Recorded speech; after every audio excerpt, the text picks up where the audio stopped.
Ministro, o senhor falou em relação a essa questão política, que o senhor alertou a presidente Dilma, que o senhor tem um bom trânsito com outros ministros de outros governos, que isso faz parte da questão da governança. Minha pergunta tem a ver com a parte política. Em 2022, ao final, quando a eleição de 2022 terminou, alguns áudios do senhor foram divulgados na imprensa na época e foram interpretados como por algumas pessoas como incitando uma tentativa de golpe de Estado, que foi falado na época. Como que o senhor lida com essas críticas que volta e meia voltam a aparecer? O senhor se arrepende de ter mandado aquelas mensagens? O senhor entende que aquilo ficou só na esfera particular? O que o senhor tem a dizer sobre isso? Naquele momento que estava acontecendo aqueles tumultos, eu fiquei muito preocupado. E um grupo de agricultores, um grupo pequeno, me perguntaram a opinião.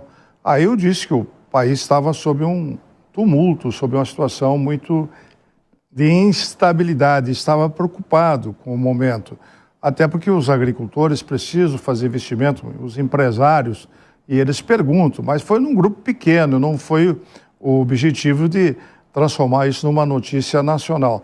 É natural que a gente receba esse tipo de informações. Infelizmente, aconteceu. Eu acho que aí houve falhas de todos os lados. Eu acho que as pessoas que estavam aqui, se forem citadas por alguém, não foram bem orientados. No momento que o presidente Bolsonaro foi para os Estados Unidos, ele estava fora do poder.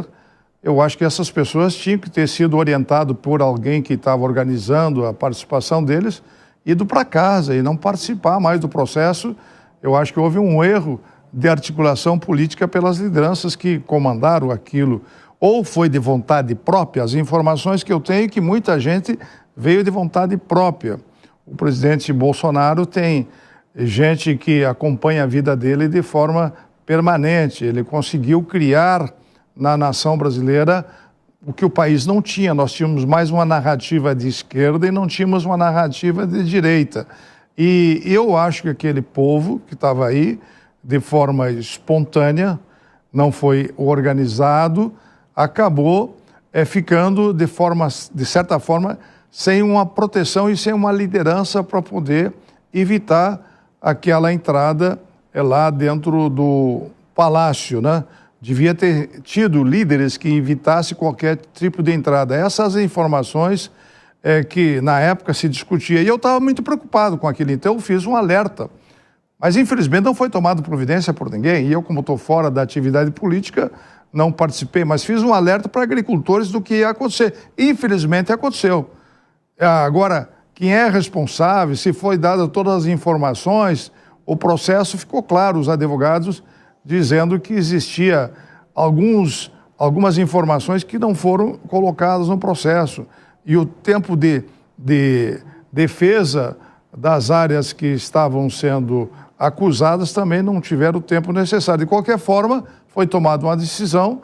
Agora, o presidente Michel Temer e outras lideranças estão tentando buscar uma saída para essa situação. O bom é que nós conseguíssemos pacificar a nação, evitasse. Mas podia ter sido evitado lá atrás se os líderes que estavam no comando ou as pessoas que vieram espontaneamente tivessem ido para casa quando o Bolsonaro foi embora para os Estados Unidos. Eu acho que houve falha na articulação dos que conduziram aquele processo e também houve falhas depois de não dar a liberdade toda para poder se fazer a transparência necessária em relação à própria defesa.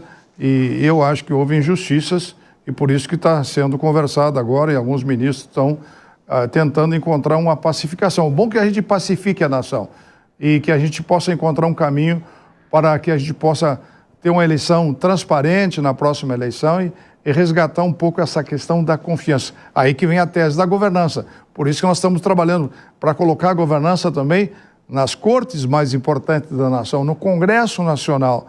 Tem que ter regras de governança, de transparência e integridade. As compras hoje no Brasil são feitas de forma mais transparente, porque tem a Lei 14.133, que o relator foi o ministro Antônio Anastasia no Congresso, depois ele foi para o tribunal, e nós estamos aperfeiçoando para fazer compras de forma mais transparente, dar uma condição melhor para a nação poder evitar o desvio, a fraude e a corrupção, que tem muito ainda nas compras, mas diminuiu com as regras de governança que nós conseguimos avançar com o nosso movimento que fizemos lá em 13, 14, quando eu presidi o Tribunal de Contas da União. Ministro, então só para deixar claro, o senhor acha injusta a condenação de Bolsonaro? Em relação ao Bolsonaro, tu perguntas o quê? Se o senhor acha injusta a condenação do Bolsonaro.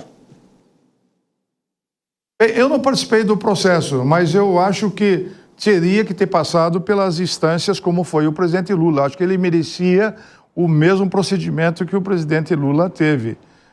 Ou seja, passar, conforme estabelece a Constituição, pelas instâncias conforme o presidente Lula teve. Eu acho que se houvesse o mesmo procedimento, daria para a gente poder fazer uma avaliação se foi justa ou se foi injusta.